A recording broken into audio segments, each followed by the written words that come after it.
So tonight I've asked Dominic to come along to talk about some of the work that he's done with lead-acid batteries and with the technology and that electrolyte technology.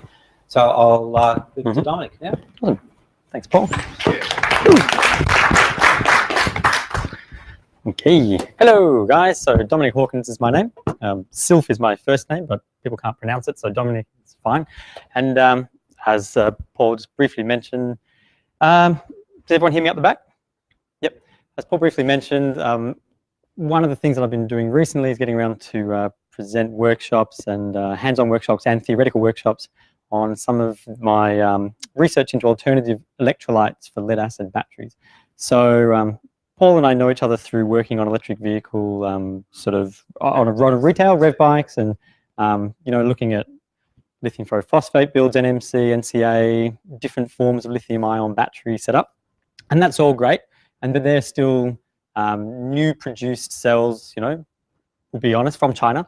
And while that's a fascinating area, especially for in terms of weight to like energy density for weight to watt hours per kilo for electric cars, electric bikes, things like that, helicopters, quads, a whole other area in terms of home storage where lead acid has been the well, you know, let's face it, it's the key battery for the last 150 years since Planck first invented it in France.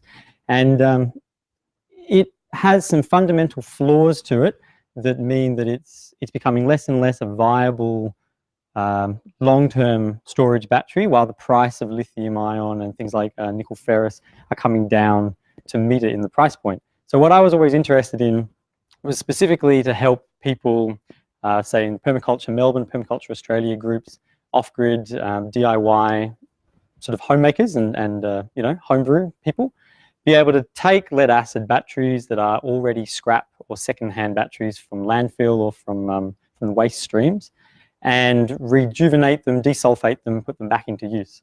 As well as that, being able to look at what are the key issues for lead acid that causes it to have such a small lifespan and number of total life cycle count, and how can that be shifted and changed so that you could put power back into the hands of an individual. So I don't know about you, but I'm a fan of homebrew DIYing, and the ability to sort of take a battery apart and rejuvenate it back together for another 10 years is fascinating. It fascinates me. And I'm certainly looking into not only energy sort of, what's the word, independence in terms of self-reliance, but I'm a big fan of microgrid ideas, so that a local community group should be able to support themselves, build up an energy storage system, a microgrid system, and don't necessarily need to spend $50,000 on a battery setup for it, if that makes sense. So a lot of this work started a few years ago visiting friends with the tiny house movement that I'm sure you guys are well aware of. And over dinner with them, I thought it was brilliantly ironic that they told me they'd spent $7,000 building their entire house on the trailer and then spent $25,000 purchasing the battery system for it. And I thought that was really weird. Like brand new, if they were looking for you know, low energy density ratios, that would have been fine. But for what their purposes were, they didn't know how to clean up or rejuvenate lead acid batteries. So a whole lot of work over the last 10 years, and a lot of work in the wind and solar off-grid sector, and myself and lots of friends who run a few different consulting companies. I've been looking into what is the key issue. So a quick hands up to get my head around where people are at. Hands up anyone who's worked with lead acid batteries or has lead acid, like an off-grid setup. One, yep, a few. Anyone who's worked with lead acids, say over more than the last decade, like 20, 30 years, remembers them from the 80s? Yep, cool. And what about anyone who sort of has a chemistry background, or regardless of even like introductory or advanced? Great, wonderful. Okay, so I'll try to condense like a 10-hour talk into 20 minutes and see how I go. I'll flick through this in just a sec, but to give you a very brief overview, are there any markers, pen markers? Is this the black one here that I can use? Yep. Shoo. Is it possible to get the screen off that?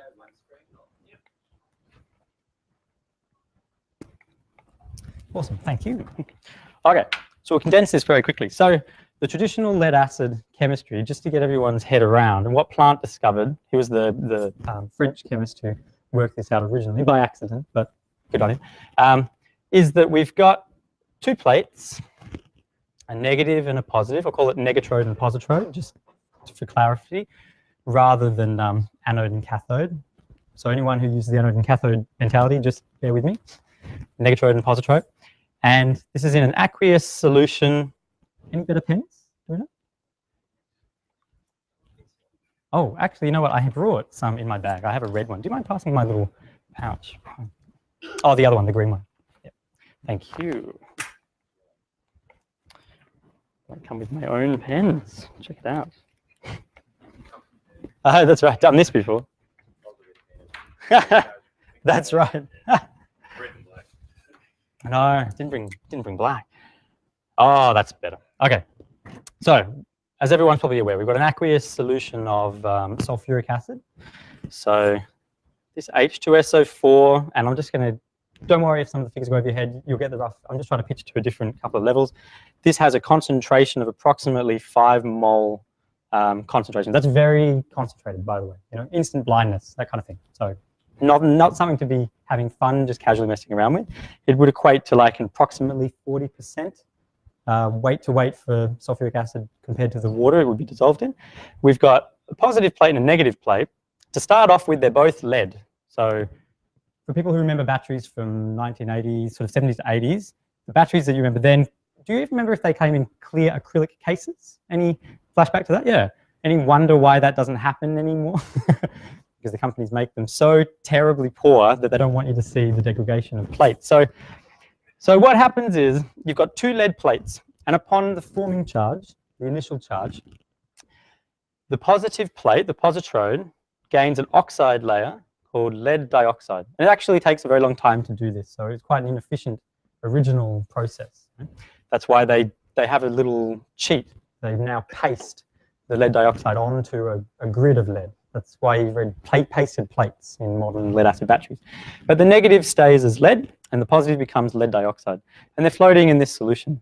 So during the charge process, you end up, ideally, at the end with these two pieces. What happens during discharge, and where we get most of our voltage from, is that on the positive, the lead, make sure that I copy this directly from my notes so you can read this later on.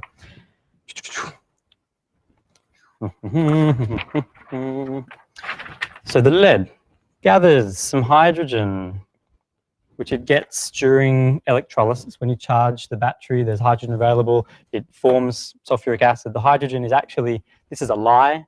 This is actually more like this. It's kind of a very close bond of hydrogen and something called bisulfate. And so this shoots off and decides to form water with the positive electrode. This little guy loops together with more of these sulfate plus electrons that it gains from the negative pole. The discharge goes like this.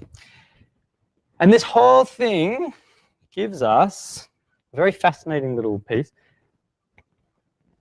The final discharge reaction, we form something called lead sulfate, which is very important, and I'll talk about that in just a sec. And hence, this is the fundamental, what this whole paper is about, basically, and what I'm going to talk about tonight as to how we can fix this issue. We form lead sulfate and water. On the negative, the lead bonds with, go back to my other notes.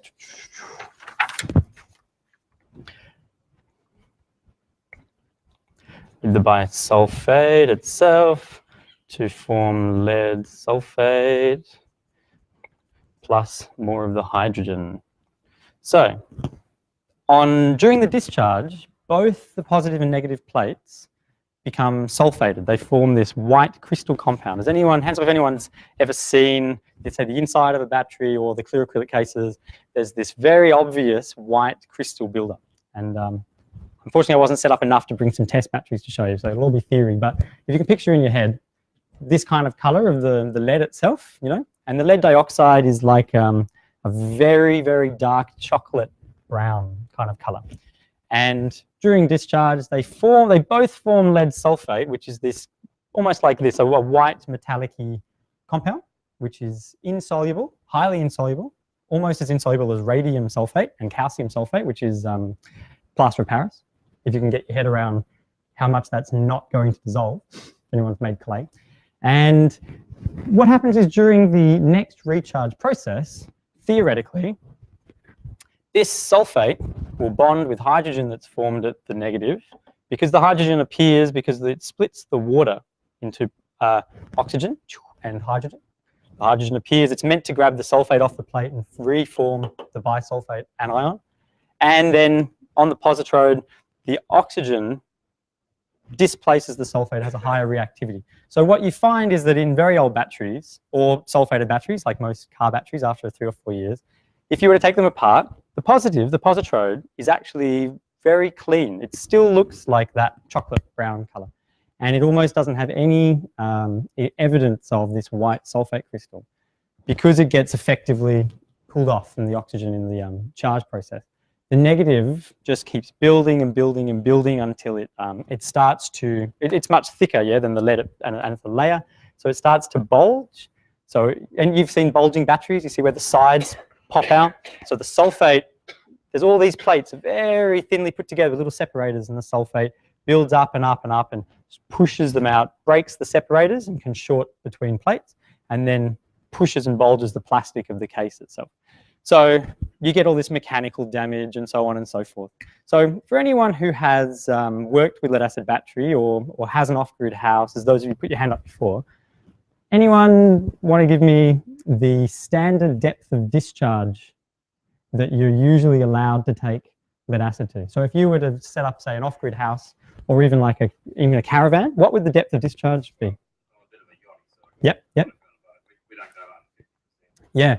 So 50% is like best case scenario, and that would be for ideally tubular wound, spiral wound, deep cycle batteries. So 30% depth of discharge is the standard for plate batteries in an aqueous solution. So for car batteries, for an off-grid house battery, 30% is the total amount of power you can pull per time before the next charge cycle, in order to get your lifespan out of it. So just to give you, which is crazy, especially when you compare to lithium, we're looking at like a 90% depth of discharge, you know, you're like, That's why, I mean, I've got an electric trike, you know, I ride around, and I've got a 2 kilowatt, 48 volt battery that's about this big. It's insane, you know, it's almost unimaginable from having worked on lead acid for so long. But in terms of being able to build, say, off-grid houses or caravans or stationary applications, where I'm not too worried about the weight, if we can fix some of these problems chemically, there's a world of incredibly cheap lead acid batteries. People can't even give them away, you know, these days. The Australian recycling scheme for lead acid is pretty well formed, and they estimate about 98% of all batteries that go through the scheme are recycled, you know, up to 99%. Standard kind of figures from independent researchers show that it's more like 60 to 70% of all batteries in Australia even make it to the recycling scheme. They either sit in garages for decades on end, or they get dumped on the side of the road. India and Africa and those kinds of countries who don't have the infrastructure have a massively lower recycling rate, you know, like 3 to 5% for India. And friends of mine who do humanitarian work overseas send back, one of them sent me a photo, Tim Webster is his name. He sent a photo of a little village that they were working in, and down at the river was just lead acid batteries upturned into the river because they'd stopped working. You know, they'd just been, the charge regulator had failed over sort of like a 10-year period on a little remote power build. No one really knew what to do with them. There's no recycling. So they just got dumped in the river, which was like terrifying, you know, to think about.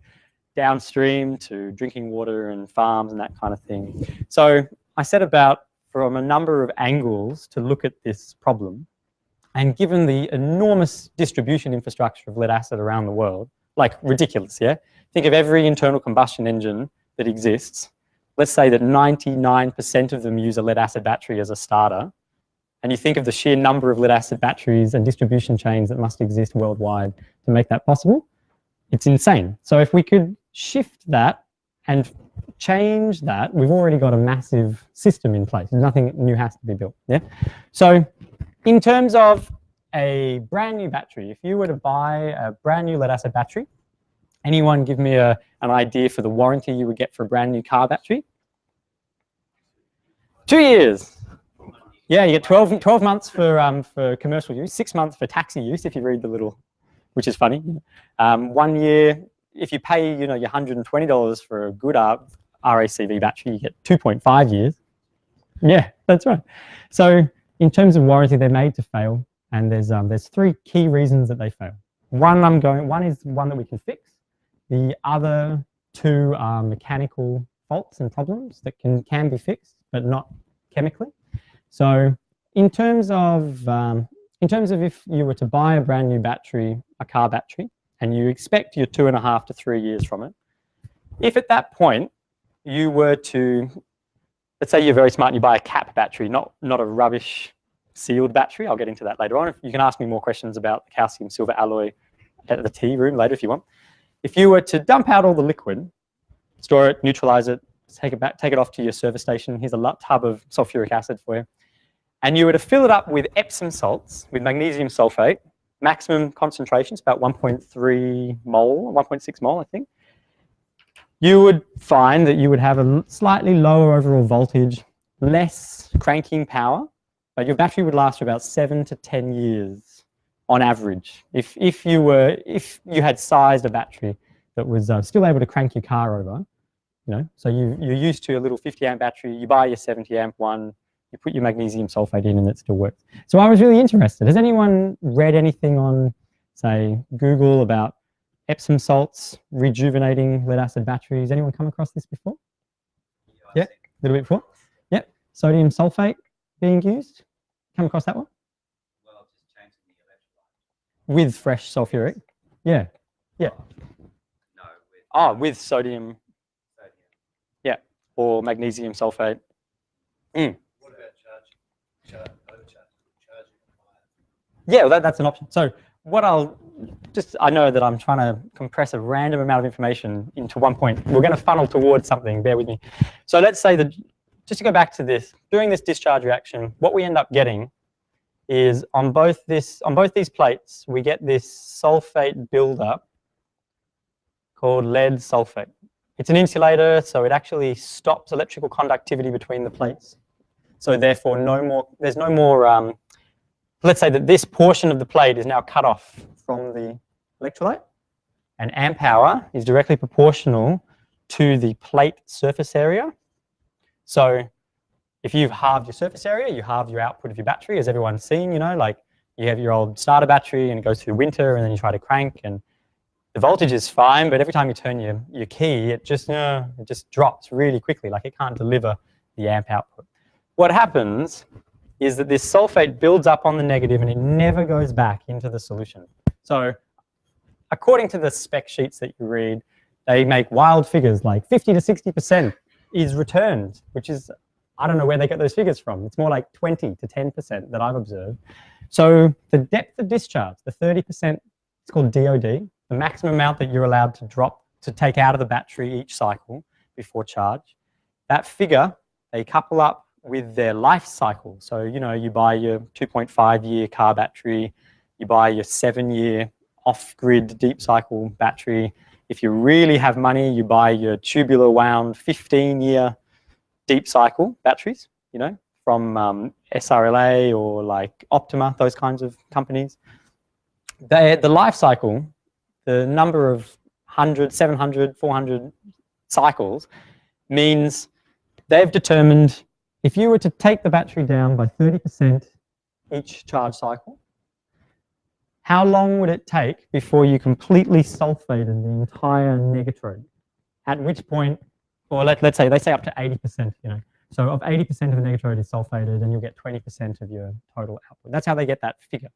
So when you buy a lead acid battery, and if they tell you, oh, it's got 700 life cycles, you can be like, right, so that means that after 700 times of dropping down this amount, this plate will be basically white, and I'll have to bring the battery back to you, which you'll take, by the way, for free, and then you'll sell me another one.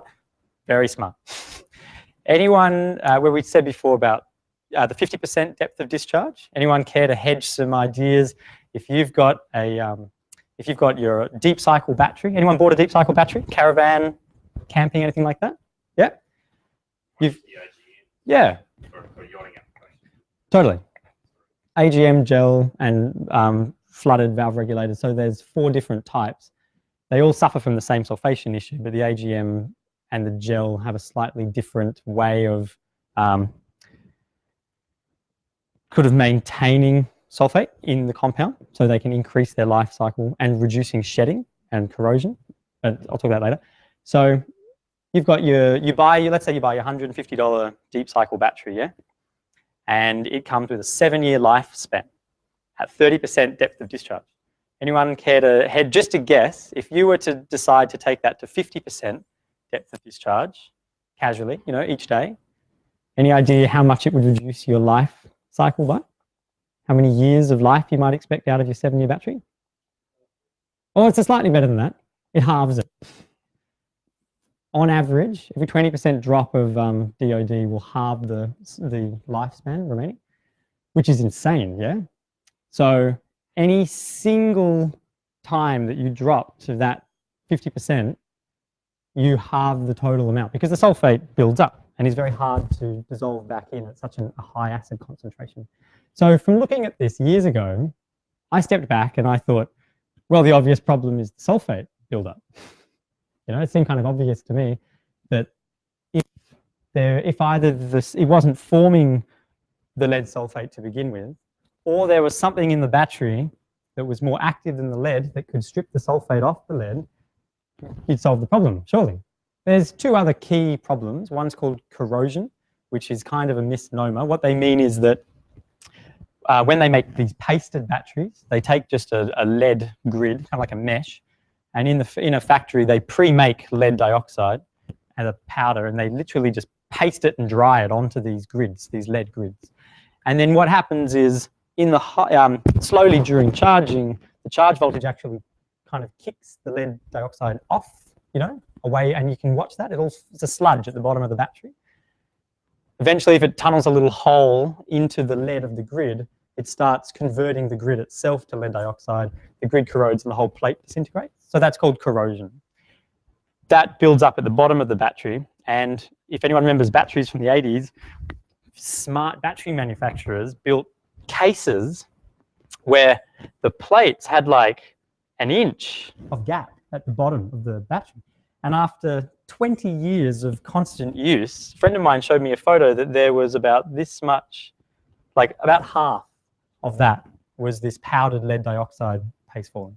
A standard car battery that you'll buy, you'll be very lucky if you could find more than 1 mil of gap at the bottom of that. Totally. Well, what happens, because the lead dioxide is conductive, as it builds up, it shorts out plates, and then your battery's fine, but it drops to 10 volts, and you don't understand why it's still running a light bulb. If you still short it out, you'll jump 5 meters into the air, but it can't start your crank over anymore. So then you buy another one. So there's all these very kind of planned obsolescent tricks, to cause the degradation of lead acid, which is sad, because it could be a very, not that I think that it's a particularly environmentally sound option at all, but given the distribution network and the infrastructure currently, I think that it could be a very good contender for off-grid homes, especially given that the price of it, if you were to buy new, is still the cheapest rechargeable battery type in watt-hour per capacity. And if you're able to find a source of second-hand batteries, which anyone can, Telstra can't even give them away. The Melbourne Water Board, Yarra Water, they have them all for their water monitoring systems. They've got policy that they have to be replaced every 12 months. So if you know the right people, you can just get them shipped to your door, like 1,000 amp 2-volt cells at a piece, for free. They'll pay you to take them, $5 a battery. They have to pay to have them removed. So it's a really interesting kind of thing. Like on one side, you've got this off-grid market and this battery market that's powering ahead with new technology and new lithium, and new materials. And then on the other end, you've got old rechargeable chemistries, the nickel-ion chemistries, the alkaline chemistries from I forget the name of the chemist who invented them before Edison stole it. You've got alkaline and sulfate-based rechargeable chemistries that have been around for like 120, 150 years that could work really well. So short of everyone going into manufacturing your own batteries with the best possible plate gap and all that kind of stuff, one of the solutions for this, like I said, is either to stop the sulfate from forming in the first place or to insert something into the battery chemistry that is going to be so active that it steals that away from the lead. So let me fly through. This is a very big PDF. I ended up just quickly going to Officeworks to print 5 copies as well if anyone wants. But give me your email and I'm happy to send you a copy. Just want to show you some of this chemistry. Okay, so I know it's only on one screen, sorry. But what you're kind of looking at is some theoretical equations for, can you guys see around the corner? Yep. For if we were to take Epsom salt. So Paul mentioned that he's heard of Epsom salt being used. It's quite a thing. You can just Google and you'll see pages and YouTube clips of people saying, rejuvenate lead acid batteries with Epsom salts, you know, and the YouTube clips are quite funny because generally it's people saying, so here's the really definite concentrations. You want to take kind of approximately about this much and that, and you do it, and then you shake it 5 times, and you clap your hands, and it works really well for about a month, and then it doesn't work anymore, and then they throw out the battery and get a new one, and it was a really good experiment. That's basically like the end of the YouTube clips. And I couldn't find, I looked and searched, I couldn't find any information of like database for university testing or lab testing for different sulfates. You know, talking to friends who are, I'm not a chemist, talking to friends, I've never been to uni, talking to friends who are like chemistry lecturers and PhD students in different forms of electrochem, and no one could come up with a database for me. And I thought, surely this has been done. Yeah, like if it was invented 150 years ago, surely someone's thought of using a different sulfate electrolyte than sulfuric acid. Surely, you know, like we can't be that, we can't have missed that by that much. So since I couldn't find one, I decided to make one instead. And to start off with, to answer some of the Epsom salt YouTube clips and chit chats, if we were to look at a battery that's been used already and it's got some forms of lead sulfate on the negative electrode, and also it's in a discharge state, so it has it on the positive, and we were to just empty out the liquid and refill it with Epsom salts, you know, just go to Woolworths, buy some magnesium sulfate, mix it up in water, don't even bother with distilled water, you know, that's an awesome, it's a fascinating myth, but the majority of the particles, the microparticles in the water that are going to plate onto the lead is kind of negligible. I wouldn't waste my money buying distilled water, especially if it's an old battery, yeah? So just to put in your head, if you wanted to do this experiment, just use tap water, filtered water if you could get it, and Epsom salts. It'll cost you about $2, you know? You were to pour out all the sulfuric acid and refill only with Epsom salts. During charge, you'll end up with hydrogen being formed at the negative because it's electrolyzing the water. You'll end up with electrons being pushed into the negative from your charger or whatever.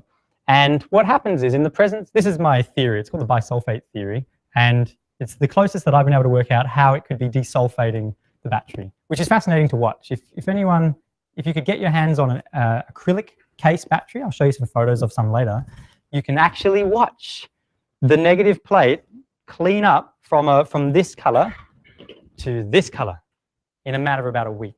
It's fascinating to watch. And it starts, conveniently, as the chemistry kind of tells us, it starts at the negative and it kind of webs out across towards the sections that are most far away from the bus bar.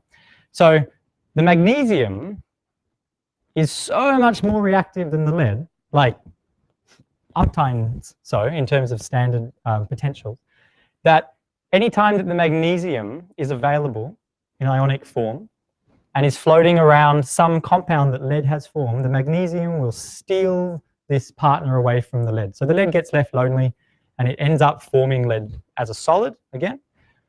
It takes the electrons from the magnesium. The magnesium strips away whatever is attached to it. And in this case, if we could somehow theoretically get just pure liquid magnesium into the battery, it would just strip the sulfate away from the lead and you would clean the lead and you'd have magnesium sulfate. But since I can't do that, I don't know how to, I haven't got enough magnesium or a furnace, you know, and that would be insane.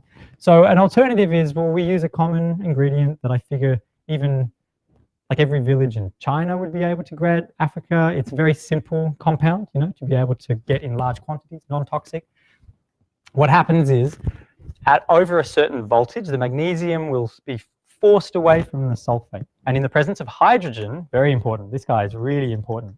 In the presence of hydrogen, it grabs both the sulfates and the hydrogen and forms something called magnesium bisulfate. And it's really incredible. You can start off testing the pH of this battery that you've just done. You go down to your garage and you've got a battery from 10 years ago. And, you know, it's like what we described. It's kind of got 11 or 12 volts across the terminals, but the minute you put a load on it, it just sags. So if you were to take that, dump out the sulfuric into a tub, neutralize it, and then you were to fill it with your magnesium sulfate, Epsom salts, and if you took a pH reading of that, a little litmus paper test, you'd find that it would be about 6.5 or 7 pH. So it's neutral, effectively. Over a week, if you were to test that again, not only does the amps of your battery increase, it'll start cranking over your engine and your tractor, etc., but the pH of the liquid starts to decrease towards 1.5. It starts exhibiting this hydrogen that it can grab. So you can watch this process actually occur. It's really, really cool. On the positive, the lead sulfate, which is going to become lead dioxide anyway, and the magnesium is not attracted to the positive pole. It's a positive charged ion, so it doesn't really take place over here. This just goes through its normal reaction. Lead sulfate joins with water. It's split. It has electrons taken away from it. The oxygen that's being bubbled up in the liquid through the electrolysis, forms lead dioxide on the plate, and you end up reforming this HSO4, which bonds with more magnesium later on. So effectively what happens is, over weeks and slowly and slowly and slowly, it strips all this lead sulfate crystal away from the plates, effectively the negative plate, and forms this magnesium bisulfate compound. This fascinating sort of stuff, which you can find data sheets for. And sodium bisulfate, they sell at Bunnings, you know, as a pool acid for lowering pH. So, you know, if you weren't too worried, you could take this out and do something else with it, but I wouldn't recommend it.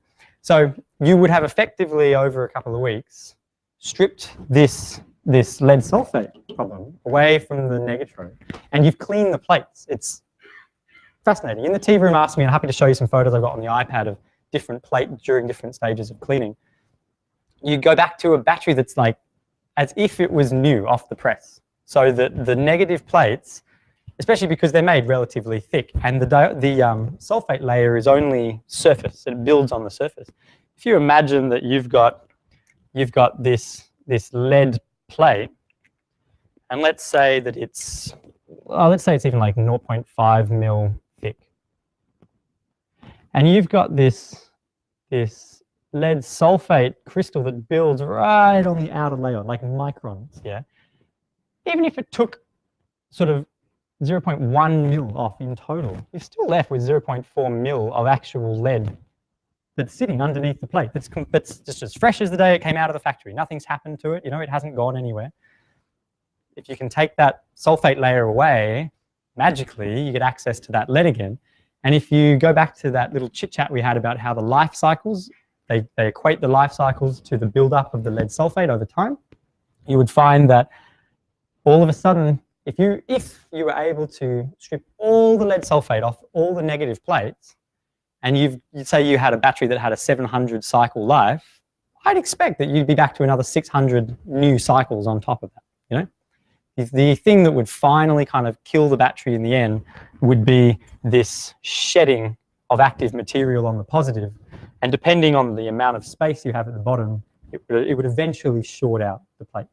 Ironically though, while you dump out the sulfuric acid, you end up washing out a whole bunch of that with it. And that's why it's important to take that to a chemical hazard place, can't stress that enough, to deal with that. So does anyone have any questions so far about that specific kind of chemistry? You can get your head around how we've got these lead plates and we've got them in this, and we've got them in this solution of very concentrated acid. And what's occurring is that slowly, as it charges up, the acid doesn't change, but as it discharges, all the hydrogen comes out of the acid. That's why we're using an acid. We need the hydrogen to form water with the oxygen. Otherwise, nothing would happen. Put tap water in a brand new battery with lead plates, charge it up, you don't get any discharge. There's no discharge reaction, you know. So we need the hydrogen in some form for this reaction. As it discharges, it starts to grow these sulfate crystals on the negative plate. And let's say you only do like, just a few. So for the first month, you've just kind of got a few little bits of sulfate crystals. And then, has anyone ever grown crystals? How they grow from a seed, from the string? Once you've got one, it seeds. So it seeds sort of in a fractal geometric pattern. So it'll start growing from that one. So maybe after a year, you know, you've lost, I don't know, maybe like 5% of the total plate area. And remember that it doesn't have to be all the plates either. For some quick electrical theory, let's say 2, 3, 4, 5, 6. You've got your 6-cell battery, because lead acid's only 2 volt per cell. That's its, well, standard reduction. Oh, even my own things aren't working. And so in your car battery, it's actually, the 2 terminals are a bit of a misnomer, you know.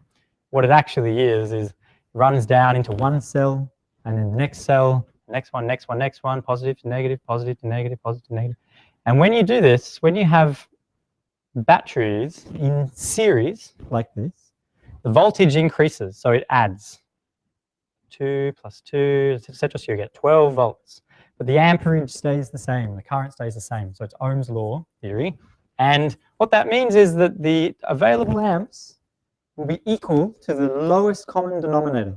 So you could have a 100 amp 2 volt cell here and a 10 amp 2 volt cell there.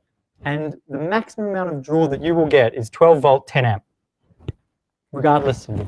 So you can see how even if you had sulfate buildup on one negative plate, or one cell group rather, there's many plates per cell group, you've compromised the amp hour rating of the entire pack. And so the other cells could be perfect, but they start to dwindle away with you, and they don't get proper charge. And anyone who works with batteries, you know, that when they get out of balance from each other, it's all over. You know, the cells start to kill each other off in a way. You know? So with this process, is everyone with me up to the point where you've got lead sulfate build-up going on? The more you discharge it, the more that occurs. So if you were to discharge at 100%, you'd take your 7-year battery to about a 6-month life cycle at best. If you really bought a good one, you know, that's how hectic and fast the buildup is. And the 2 choices would be to either stop the sulfate buildup or insert something into the chemistry that could kind of steal it away or change that. Some people, again, if you do Google searching for rejuvenating batteries, people come up with all kinds of ideas. They use sodium hydroxide and like potassium hydroxide, thinking that it will neutralize the acid. They don't quite understand what it is they're trying to neutralize. And they end up just unfortunately reducing the lead dioxide in the hydroxide to lead as well. They don't really form what they want. So there's a lot of ideas that have been tried along this. But for some reason, I couldn't find any central database of what happens if you ran lead batteries on different sulfates. And there's heaps. There's so many different sulfate forms that you could try. And magnesium's just one example. I'll jump down here.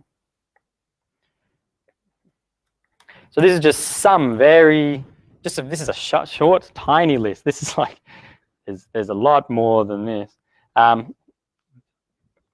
Yeah.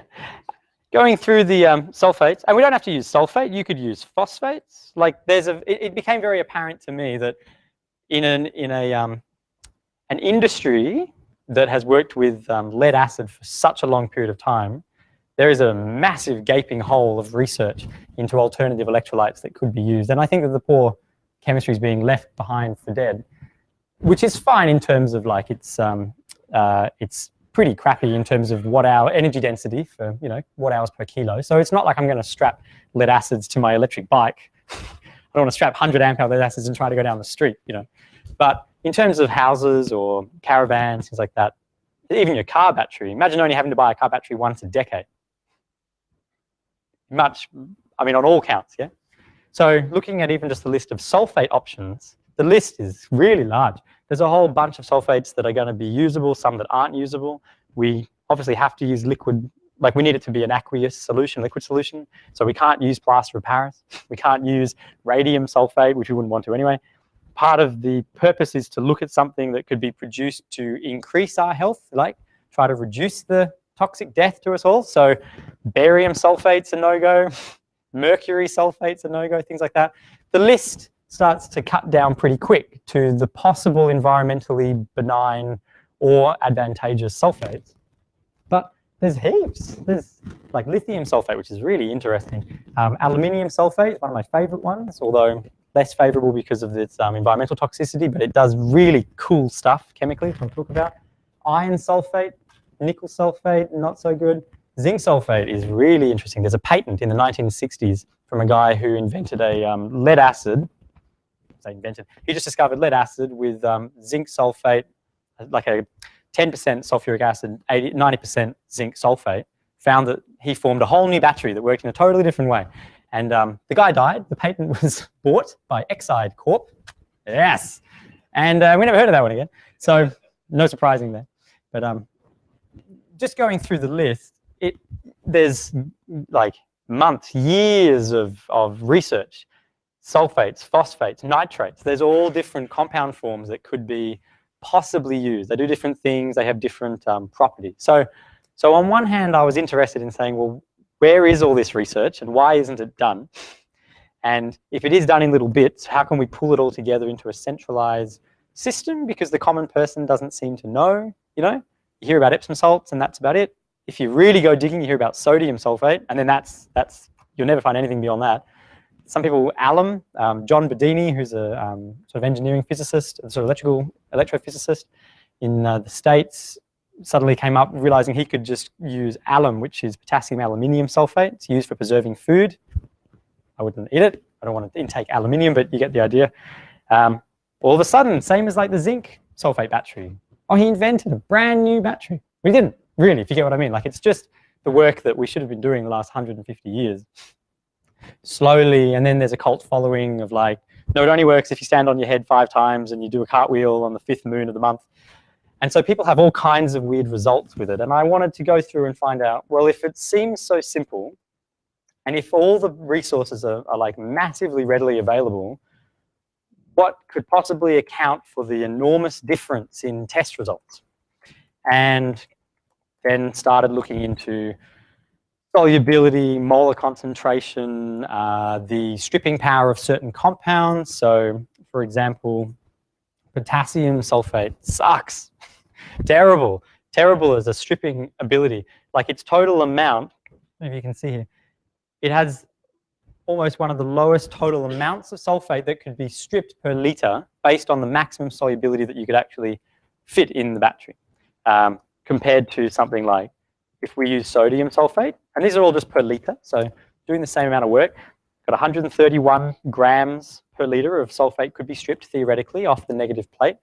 And earlier in the PDF, I make some constants. So in order to calculate theoretically how much sulfate could we have to strip, if we took the worst case scenario and you were to go to, you found a battery on the side of the road, or you had one in the garage that had been there for 20 years, and it's entirely possible, because it self-discharges, that every single negative plate is white. Yeah, that's possible. That's a total possibility. I've seen those.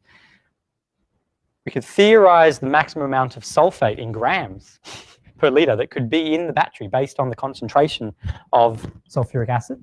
And I won't go too far into that at the moment, but it's on the PDF. And then we can look at, well, what are our options in terms of stripping that? And already you can see why people get such success with magnesium sulfate in comparison to potassium and even sodium. But these are just one level of factors. There's so many other factors. Aluminium has one of the highest. Alum, quite low. Zinc, is really up there, but it's a totally different process. So this was just a small chart that looked at solubility levels, just to start to show people that there's all this data that should be mined, that people could be working on, you know, try to get anyone who is kind of thought about this or working on this at home, you know, to share data and kind of input like a bit of a central database and build some systems. Because I have seen, and I firmly believe that very large off-grid battery backup systems could be built from scrap lead-acid batteries that have reached the end of their life. Not really. Reached the end of their current usable life in this electrolyte, and they're just being pilfed. A friend of mine who runs an off-grid, in fact, this is one of the best contacts I ever made. He runs a company called Aztec Wind and Solar. Aaron Rennie, a friend of mine who installs off-grid and grid connect solar and wind turbines, domestic and off-grid, etc.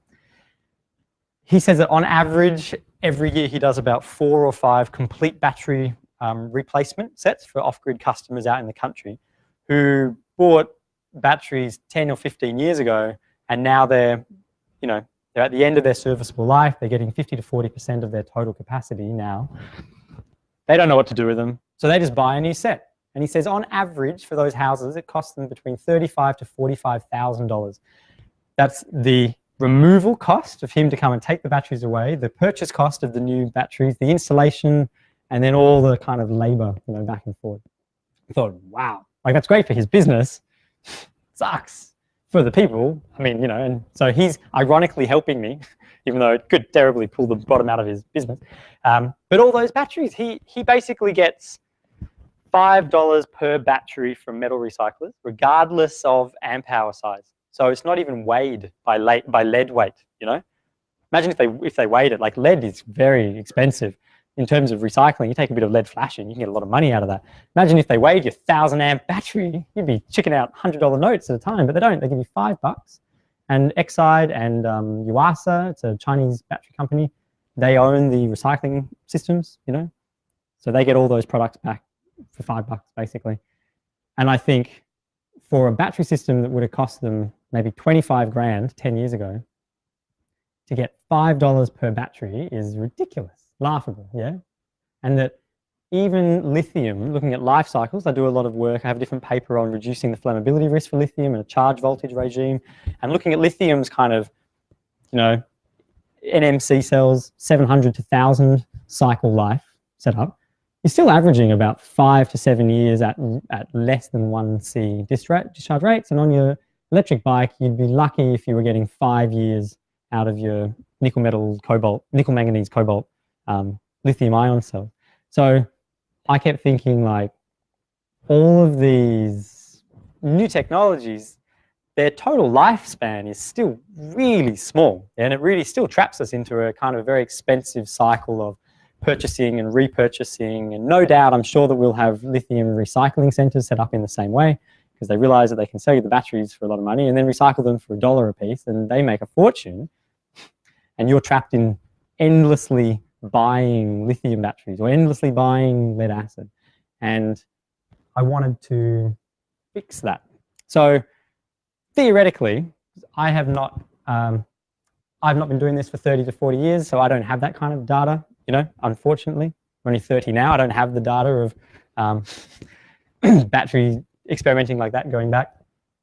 But on current observation of how much it cleans up the cells and the test cells and examples, and given the kind of 10-year lifespans that the clients got of those before I got my hands on them, I don't see why you couldn't have a lead acid battery set that couldn't go for decades, you know, 20, 30 years. If you can just solve this problem, and you've got a very awesomely built contingency into the engineering, lead acid batteries should be able to survive for decades, not years. So this PDF and all of my workshops have been about taking people through the actual process, because everyone's terrified. And talk about it theoretically, it's great. When you get people out on a farm doing it, like we did a tiny house battery rejuvenation workshop. We got about maybe 40 people, and I was quite impressed. You know, a lot of people who'd never even serviced their own car battery or exchanged it before. people, like especially young people who'd never even changed a tire, and they were out in rubber nitrile gloves, you know, and goggles and masks and overalls, dumping battery acid out into tubs and neutralizing and mixing up. And I thought it was really empowering, just to help show people that you don't need to be a chemist to do some of this. There are some obvious health concerns and safety protocols that need to be adhered to, but it's not rocket science, you know, for want of a better word. There are a couple of extra things that I've discovered, caveats, but what I was interested in is, like, after we've stripped all this sulfate away and we've formed this bisulfate, which I've moved on from now, this magnesium bisulfate in that example, I thought maybe, wouldn't it be awesome if the very compound that we've created could now just be left in there and act as the new hydrogen donor, you know, in the kind of process. And I found that for some compounds that is the case, and for some compounds it's not. I don't understand yet why.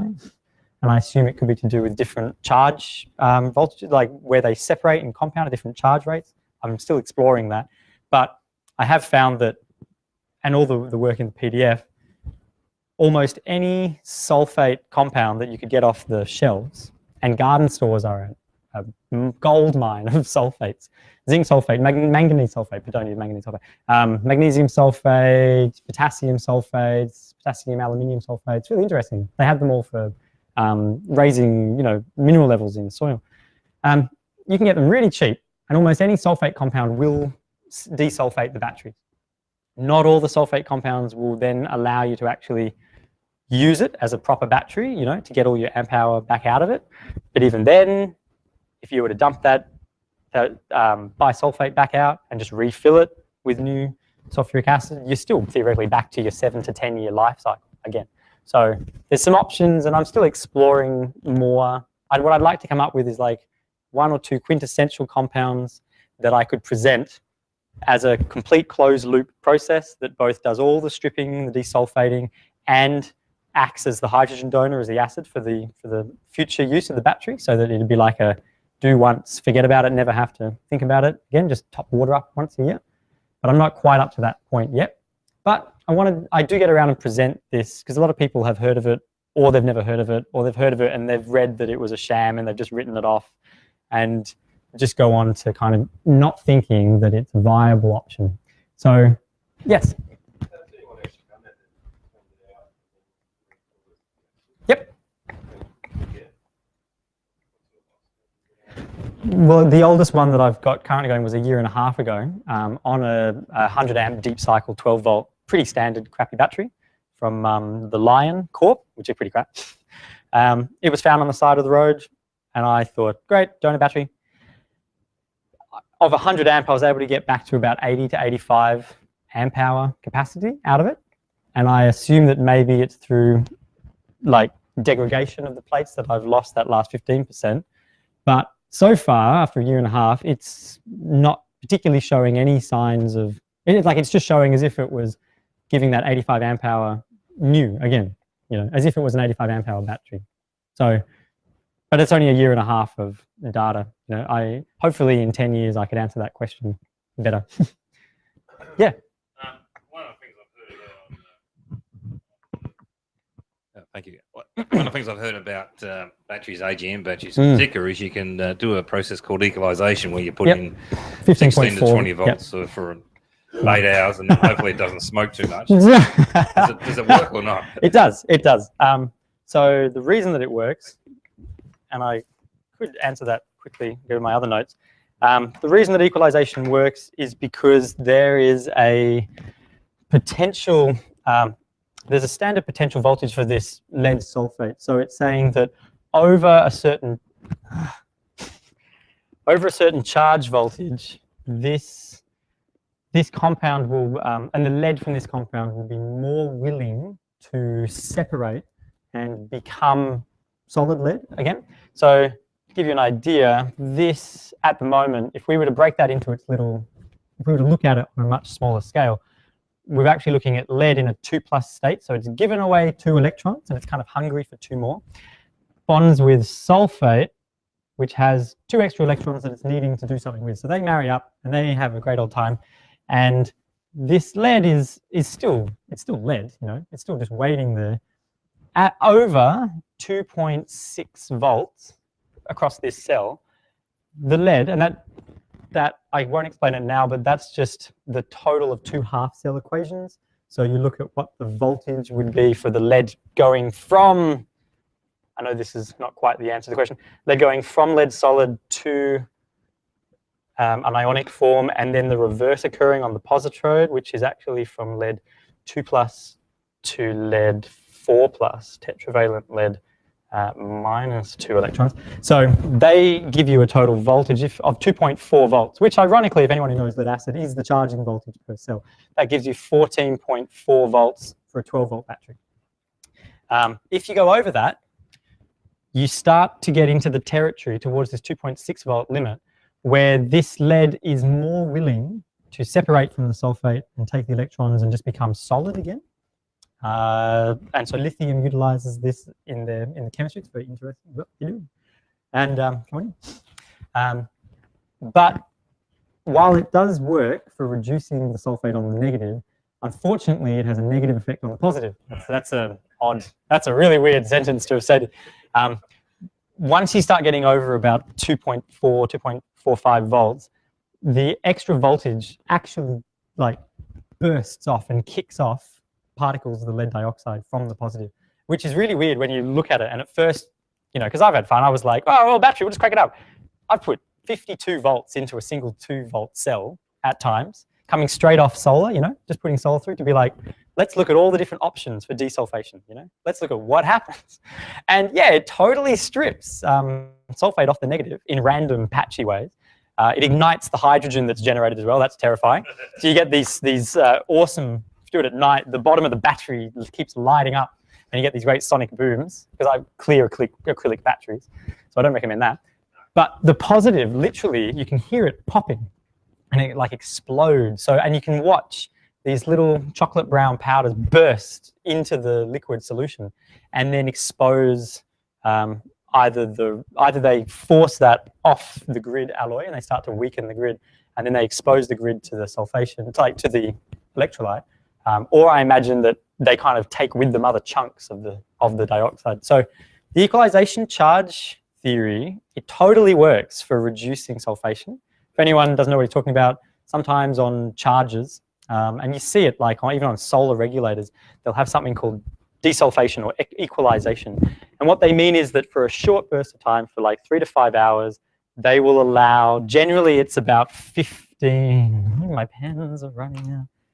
15.4 volts across the total.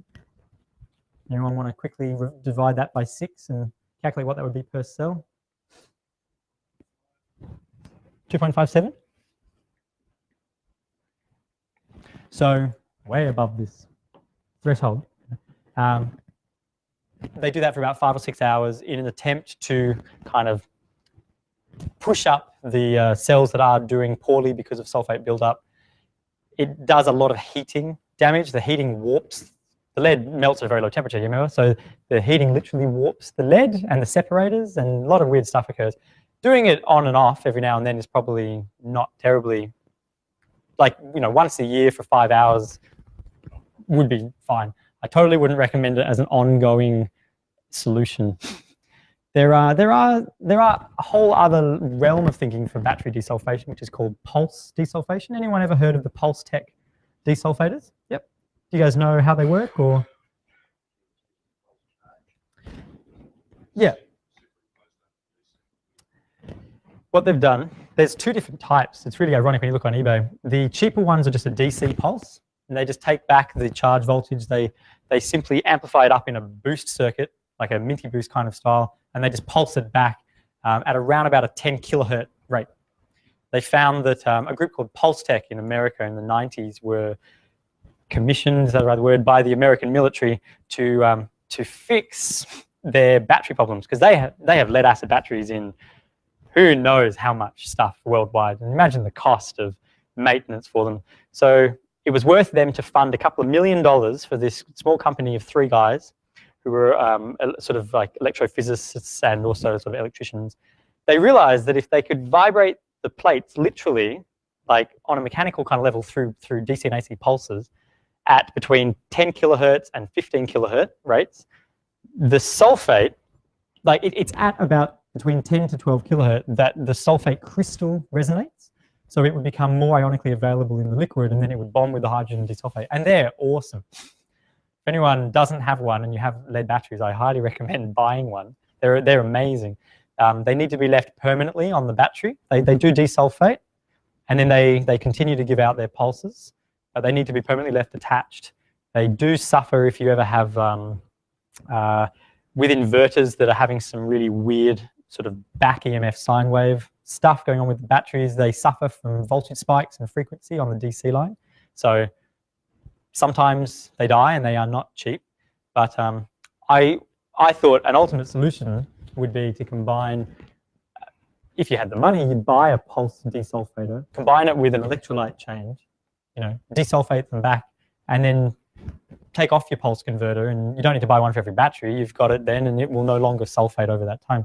But there are a few avenues, you know, for this. Even the pulse tech guys who have invented the desulfating pulse technology, they kind of claim it on their website. I think it's pulsetech.org is their website.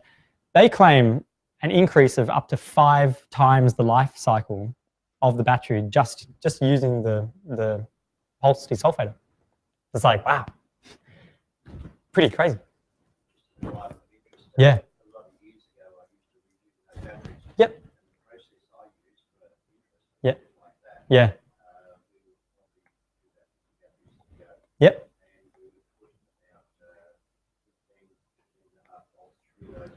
Yep. Yep. Yep. Yeah. Oh yeah, the hydrogen gassing, the bubbling. Yeah. Yep. Which is important because you need the hydrogen that's generated from the trickle charge to grab onto the sulfate that's been released from the plate. Yeah. Yeah. Yeah. Yeah.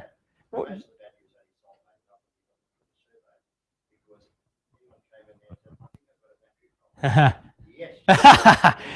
You do. I'll sell you a new battery. Yeah, totally. That's great. So ironically, the batteries you probably got from the Sovos were almost brand new. Yeah, that's right. Ah, that's great. That's exciting. What kind of era? What kind of era were you doing that during? Yeah, yeah. And did you ever get into any of the pulse desulfating? Yeah. Yeah. Ah, fascinating. People hear there's lots of different wise tales about different forms of battery desulfation. You know, there's a school of thought that's like higher voltage. There's a school of thought that says higher amperage. And so there's people with welders welding across terminals. And there's people like myself, you know, attaching 100, 200 volt solar banks to individual cells. And they all just do different things, you know, like it's just about charge potential. But effectively, all of us, or everyone around the world who's trying to deal with this problem is just trying to deal with this little guy here. So I thought, wow, why don't we just get rid of him? Just get rid of it. Just kick it out of the way.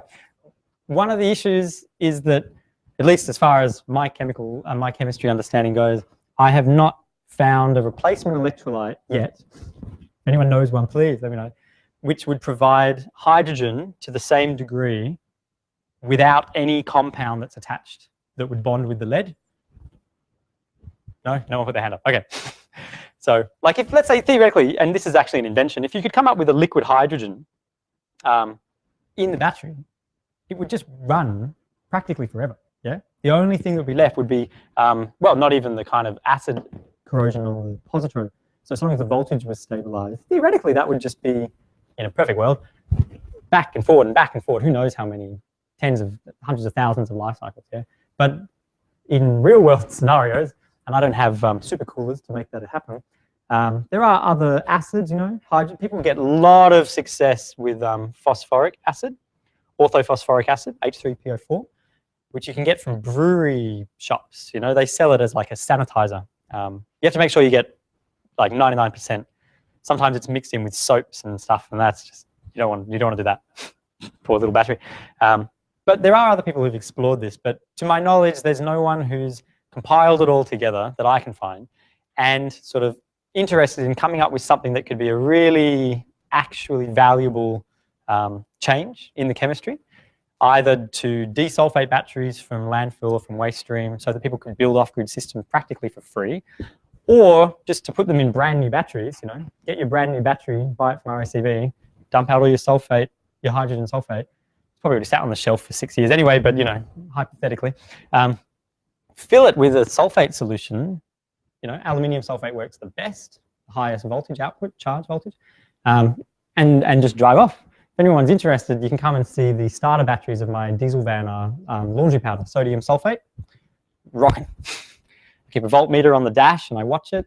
And the only times I've ever had problems, because I just drilled through it, so it was a valve regulated battery, yeah? So you just drill through the caps in the top, dump out the liquid, wash it a few times, try to get all of this sludge of the dioxide out.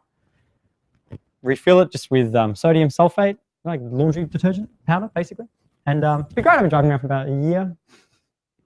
The only times that it's not worked is when because I haven't plugged the lids, I haven't plugged the tops, I'll do lots of, I live in off-grid, dirt roads, you know, and it sloshes liquid out of the cells.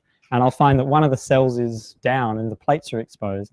So I literally just found that if I just fill it back up, I can just get in and crank the engine and drive off. And I think that's great. Like, those batteries were from 2007 as it was. And I don't see why they would stop working in any short amount of time, you know. Anyone, friends of mine or people come to the workshops, one guy just couldn't, like, he kept writing on the Facebook page because he had this, like an Audi or something. It came with the stock battery that it had since 2009, and he loved it, and he'd taken all the care, and he, you know, trickle charged every time that anything happened to it. You know, his son left the door open for 5 hours, so he trickle charged the battery. You know, he's like, was really onto it.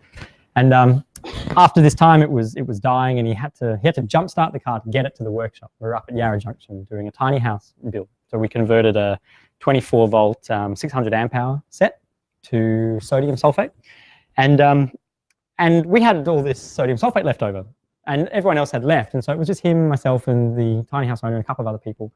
And I said, well, why don't you just, you know, if everyone wants, like, go and get your car battery. We've already got tubs there's tubs of lead floating in sulfuric acid we have to deal with anyway. What's an extra car battery to it, you know? So we did. He went and he got it. We drilled into it, and you know, the liters of black sludge that came out. No wonder it was starting to drop down in voltage. Was pretty impressive. But anyway, we watched it. He held out no hope. He was quite a skeptic on it. We filled it back up. It cranked over straight away because you got to think, like, what causes the ability for the discharge reaction is both for the lead dioxide to be on the positive plate and therefore to be hydrogen in the liquid somewhere available to form water and allow this electron transfer process. So it must have just worked out to our favor that because he'd driven it 6 hours before, there was still sulfuric acid on the negative plate embedded in it, like kind of intercalated to the lead, enough that hydrogen could cause it to start. You know, I didn't think it was going to start without a charge.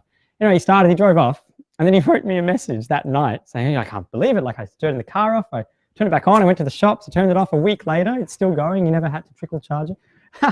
And so he just went on, you know, he jumped up like another 10 people for the next workshop, which was great. I haven't heard from him since, so I assume it's still working fine. That was September last year. That's right. But yeah, I haven't heard from him, so that's good news. But yeah, that's right. No news is good news. Yes? When you clean the battery out, what do you do with the Yeah. Yeah. How do you neutralize them? Awesome question. So because we've been doing this on a larger scale, like workshops and just to paint you guys a picture, I'm aware I'm over my 15 minutes now, yeah? Okay, yeah, we could all be dead. Because we're doing large off-grid changes, so just to paint a picture, the 24-volt 600 amp set that we did for this workshop, sort of the batteries would be about half the total, like half the length of this table and about as high in tubs, tubular wound, and it was about 82 liters of electrolyte poured out that we had to replace. So we had these massive tubs. So what we did was we took all, like, we had I got big blue, you know, those kind of chemical barrels you can get with the lockable lids, the big 120 liter ones, IPC barrel, with lots of goggles. lots of gloves, lots of masks, you know, if possible, a full gas, like, you know, respirator. But we're doing big scale.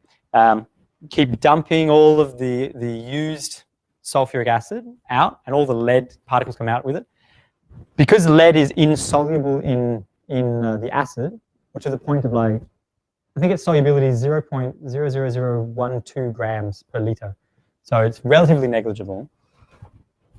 Over time, after like an hour or two, all the lead settles to the bottom of the tub, and you get just this crystal clear kind of, it's no longer 5 mol because most of that's gone, most of that sulfate's gone onto the plate. But it tested to be about 2.5 to 3 mol acid. So then what we did was we got another tub, and we ended up getting lots of cotton sheets. I was thinking, how can we filter this in a way that's like, can't just use little coffee filters. We've got like 80 liters, you know, it's like, wow. So we ended up getting about 3 layers of old cotton sheets that he just had lying around, you know. And we basically just fit them into the tub as a massive filter, put on the lock ring, cut a hole in the lid, put the lock ring on so it wasn't going anywhere, poured all this through, and it was perfect. We caught all the lead as an actual paste, you know, in the cotton sheets. Haven't neutralized it yet. You know? And then in the tub was just the sulfuric. We did that twice, so we double filtered it. And the last one, there was no trace of the lead particle that we could see. And then we were able to sort of tie up the lead. That went into a bucket that went straight to the heavy metal recycling place. So they take lead acid batteries. Turns out they take lead in a bucket as well, which is great. And they weigh it. Yeah, it's even better. You get more money back. It's a lot of process. Yeah. That was good. Yeah, that's what it was ironic. The guy just looked at me. Don't ask, don't ask. But so then now that we had this tub of 2.5 to 3 mol sulfuric, I simply took a titration. Like I made up, I just had bicarb on me. So I just took 1 mil of the total electrolyte volume in this sulfuric tub and titrated 1 mil of 0.1 mol bicarb. Worked out my titration amount. You could look up titration online to Google to work out, to understand how that works. But it gives you a total amount of neutralizing reagent that you would need. So you know exactly how much bicarb, for example, you need. So if, say, you worked out, okay, with the concentration and the volume of acid we have, I need to go to Woolworths and I need to buy 15 kilos of bicarb. This is a lot of battery acid, by the way. You could do it with caustic soda and it would be like, you know, you could do it with like a liter of, you know, it would be quite impressive. But something that's cheap and readily available, you could neutralize it with bicarb. And effectively what you just form then is sodium sulfate, which is ironic because that's exactly the thing that we were putting in the battery to start with, but to a relatively unknown concentration. So you neutralize it.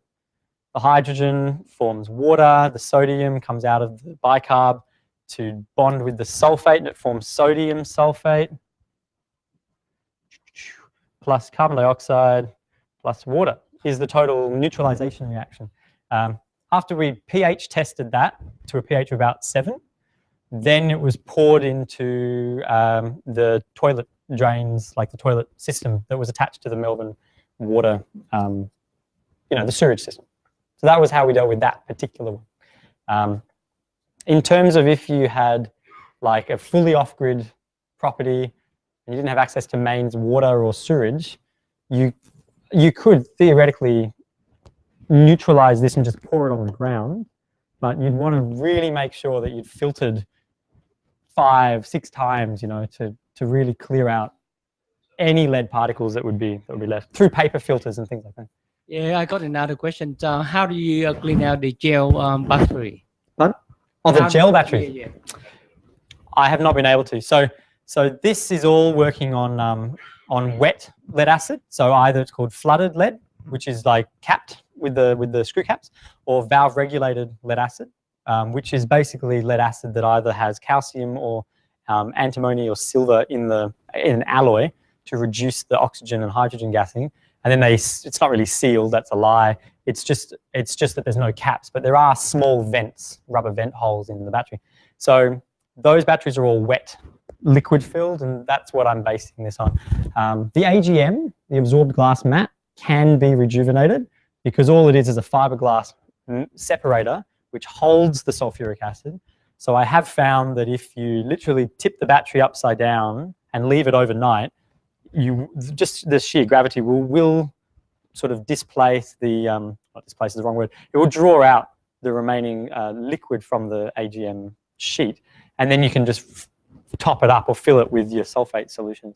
The gel batteries, I have not even started on. I know that some of the gels they use are like petroleum polymers, but I don't understand how to change that chemistry yet. So if you try it out, let me know. So what would happen to the battery?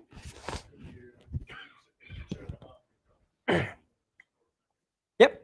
So what we ended up doing for one of the case studies, because what I wanted to do was start gathering data for this. So I ended up doing case studies for lots of off-grid rejuvenations, and they send me voltage data and amp hour discharge rates every month and C rates, because I wanted to build longer-term data than just my own experiments.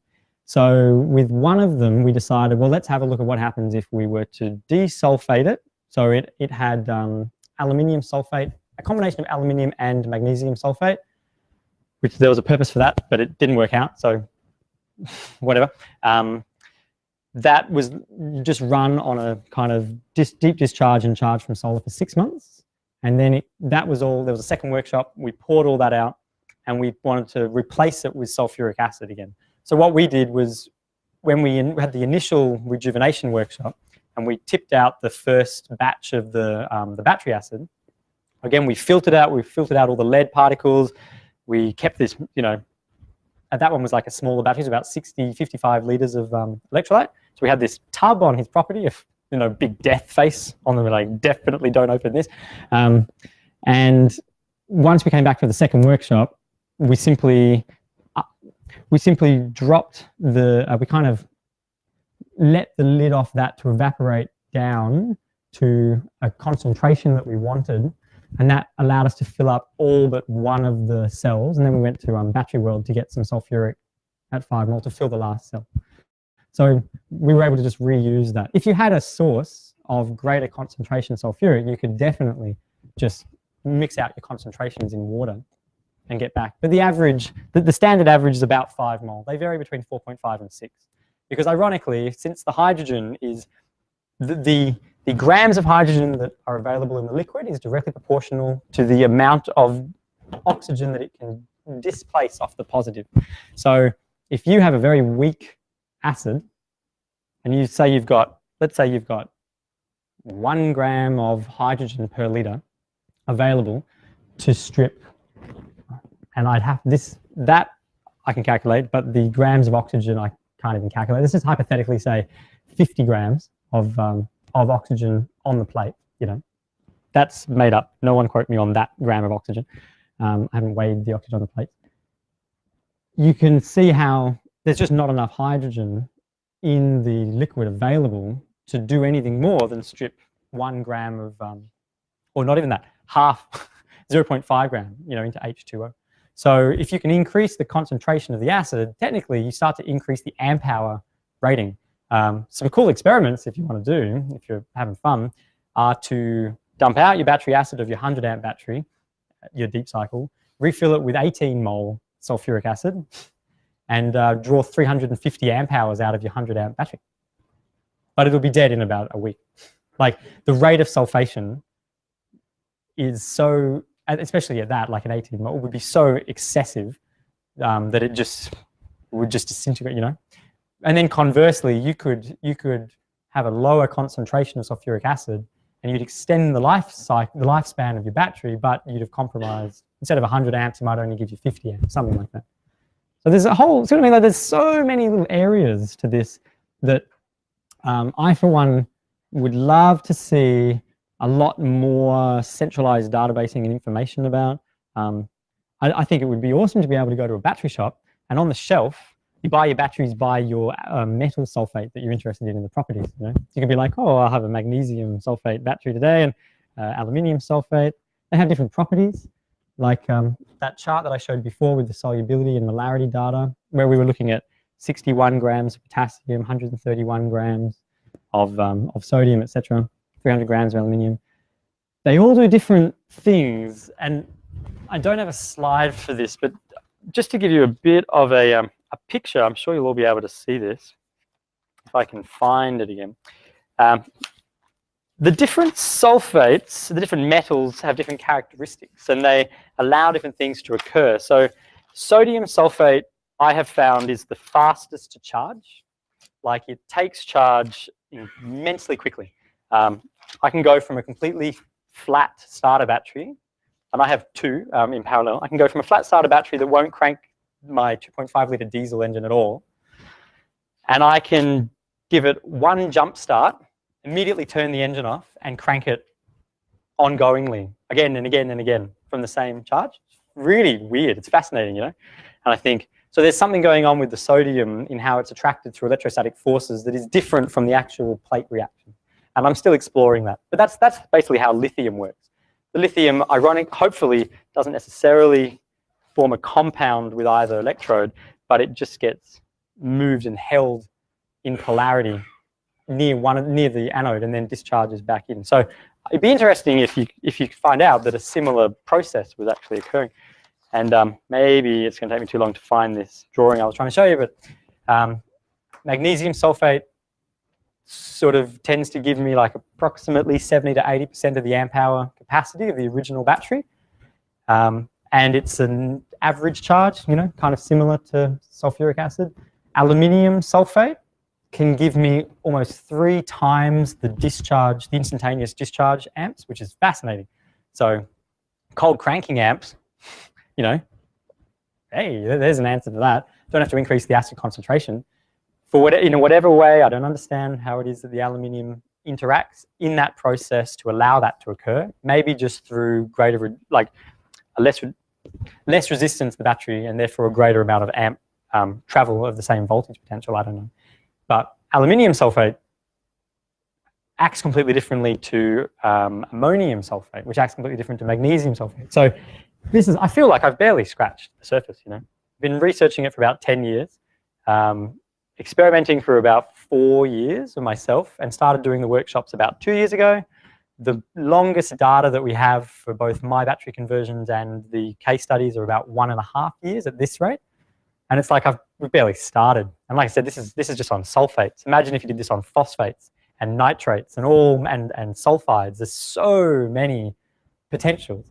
And I think, not that I'm sure the lead acid battery doesn't particularly care whether we leave it behind or not, but just given that currently we have a worldwide infrastructure that is producing and distributing lead acid batteries, and of the amount of lead that must be already being recycled and returned to that system, you know, I saw an average that said that Exide now only mine they only have 30% input of new lead and new plastic products into the same total output per year of gross domestic product. So that means that 70% of their resources every year are coming through recycling of the lead and the plastic and the sulfuric acid that's already in circulation. Yeah. So I just think it is entirely feasible that there could be a change, even just a slight change. We're not talking about a massive change we're just talking about like a liquid change, really. A slight change to the chemistry could potentially mean that you could buy batteries off the shelf that last for decades. And I wonder if that would provide certainly an interim for off-grid storage that is, I'll just a sec, between like, you know, 10, 20, 30 years of lifespan at this point where we are between old school lead acid and moving away from a centralized grid system and into like Powerline and the NMC, NCA off-grid lithium cells. Yes?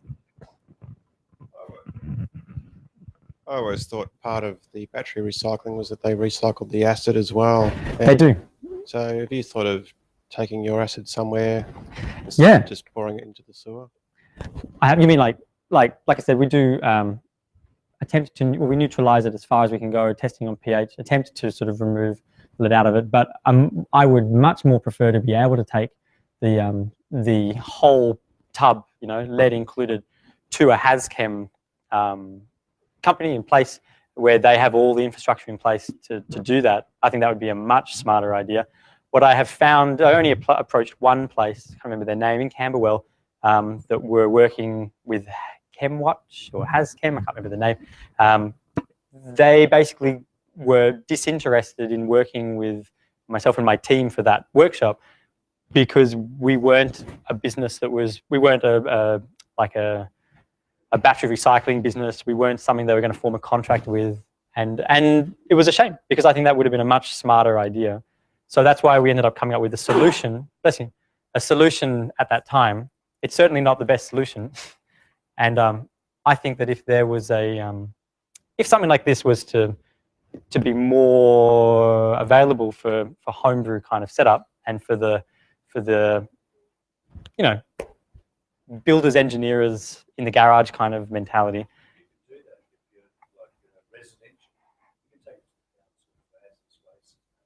They don't take sulfuric acid, I found out. So unless you just lie and you put it in a paint tin. One of the tricks that well, one of the guys who came to one of the workshops, he said that what he's been doing is just getting, so he'll get lots of batteries anywhere he sees them on the side of the road, pick them up, and they're pretty much dry, you know, they've been sitting there. He just uses them to pour the lead sludge into and then takes them to the battery recyclers. Because he says the same thing, he figures they recycle it all anyway, so what's... And I don't know why they didn't want to work with us in terms of just taking buckets of sulfuric acid at varying concentrations. But if anyone knows of a place that would work on a residential level or domestic level, please let me know because it would be really helpful. That's right. And like, I mean, I understand there's probably a whole world of issues, you know, like, because they're having to rely on labor. You'd think they'd test. I don't know. I was just wondering whether the battery manufacturers thought about offering reconstituted batteries, because I mean they'd obviously have the ability to handle these fairly dangerous chemicals on a much greater scale. And it seemed to me that they could. So we can buy a brand new battery, or we can buy a rejuvenated battery at maybe half the cost. Yeah, it's a great question. I don't know. I mean, to my knowledge, what's that? There are the Renew and Reborn, Born Again, I think is the name of a, which is ironic. It's a name of a company that rejuvenate batteries. And are they in Campbellfield? Oh no, that's Battery Stop, isn't it? I know that guy. Oh, do they do the Born Again, Reborn ones? Ah, because I've seen that he sells the clear acrylic Telstra batteries, the old 70s batteries from Telecom. And they're very clean, you know. And I've seen that he's using the Pulse desulfators, right? So there are little companies around that are doing that. I was more interested, sort of not so much in just entering a marketplace. That's why I thought, I'm not going to patent this. I have no interest in making money out of this. I'm far more interested in a world where it doesn't have lead acid batteries in rivers in India. So under a Creative Commons license and then workshopping to try to just see, has anyone else worked on this? Is there a collaboration of information? Is there anyone who's interested or in a position, you know, who either has worked with batteries in the past, has communication, that kind of thing, just to start a process of seeing whether or not it would be possible to utilize the current enormous lead acid infrastructure and create something that could last for decades and be an interim, even if at the least, be an interim off-grid storage battery between where we currently are and the shift towards better battery technology. It's no lie, like everyone would have to agree that there are obviously better battery technologies just over the horizon, you know, and I think we've just seen the beginning of it. So in the next 20 to 30 years, it would be unfathomable what the sort of energy density, watt-hour to kilo ratios would be, the nanotubular style batteries, like all that stuff is definitely going to shift our entire way we think of batteries and even have a use for batteries at all in the kind of way that we think of them now. But that's not here today. And I think that there's too many environmental concerns at the moment in terms of the infrastructure we have and the mismanagement of our resources. Lithium ion, as great as they are, doesn't win out over that in any way. You know, like the mass open cut mining for lithium is just as tragic as coal production. You know, like it's in many ways just shifted a lot of the focus to a different industry. but there's still river pollution through cyanide runoff for synthesizing lithium, you know, out of like the bismuth and the lead in the ore and all that kind of stuff. So instead of kind of leaving a chemistry that could work really well behind and just say it's totally over and we're moving on to something that's the future, you know, it's better. I think that there's a place where this could be utilized, and if not by mass mainstream, if the commercial products want to move in a certain direction, that's fine. But I have certainly started working with permaculture groups and off-grid houses to start building very large off-grid lead-based battery systems for free. And that seems to be a catch. It's amazing when you write a workshop and you say, you know, 50 kilowatt hour lead acid battery system for free. You get 100 people. It's fascinating. It's amazing. And then you just talk about the process and then they think that you're crazy. One guy asked me if it was my PhD that I did, which was brilliant. I just said no. I didn't actually, you know, sort of go into maybe it should be someone's, like maybe someone out there wants to do that. So that's basically, I'll sort of leave it at that in terms of presenting information. Any other questions, I'm happy to answer or chit chat, and we can pick my brain further later. Oh yeah. Oh yeah. I rode a bike here from Coburg and doesn't get a lift home. Woo! There's a headwind. Nice. Oh, great. Like biking cars riding. Awesome. Awesome. Okay. Sweet.